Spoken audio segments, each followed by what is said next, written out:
আসসালামু আলাইকুম রহমতুল্লাহ। মোহাম্মদ আবদুল্লাহ উচ্চ বিদ্যালয় দক্ষিণ সুরমা সিলেট।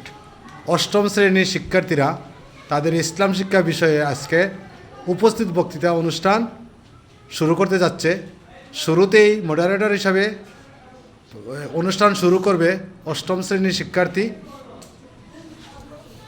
বিসমিল্লাহির রহমানির রহিম। মোহাম্মদ আবদুল্লাহ উচ্চ বিদ্যালয়ের অষ্টম শ্রেণীর আজকের এই উপস্থিত বক্তৃতা অনুষ্ঠান আমরা শুরু করতে যাচ্ছি।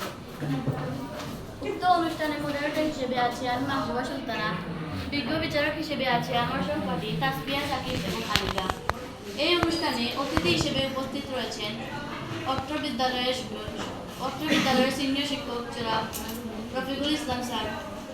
আরও উপস্থিত আমার সহপাঠীবৃন্দ, সবাইকে জানাই প্রাণ ঢালা শুভেচ্ছা ও অভিনন্দন।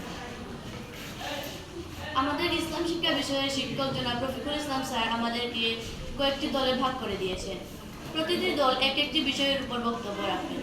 আমাদের বক্তব্যের বিষয়গুলো হচ্ছে: 1.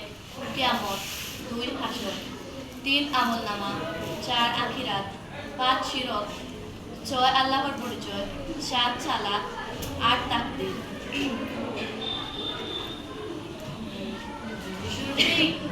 বক্তব্য রাখবেন দল 8 নাহিদ আহমদ। কিয়ামত সম্পর্কে তাদের ধারণা।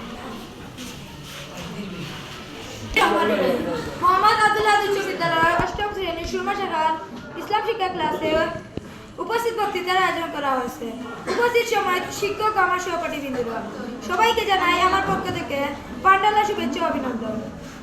আজকে আমার বক্তব্যের বিষয় আছে তাকদীর। তাকদীর কাকে বলে? তাকদীর কি পূর্ব নির্ধারিত, যেমন জন্ম, মৃত্যু, রিজিক ইত্যাদি।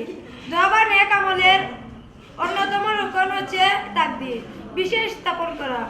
জগৎ সৃষ্টির পূর্বেই আল্লাহ তাআলা তার সৃষ্টিকুলের ভাগ্য নির্ধারণ করে স্বীয় দফতর লাউহে মাহফুজে লিপিবদ্ধ করে রেখেছেন। এ বিশ্বাসী তাকদীর বিশ্বাসের বিপরীত বিশ্বাস বা ধারণা করা হলো ঈমান বিরুদ্ধে।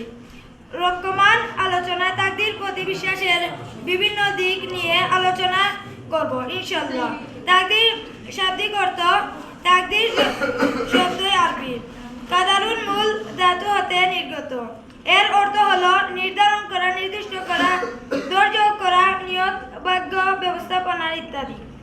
তাকদীরের পারিভাষিক সংজ্ঞা: ইসলামী শরিয়ার পরিভাষা তাকদীর বলতে বোঝায় সৃষ্টির যাবতীয় বিষয়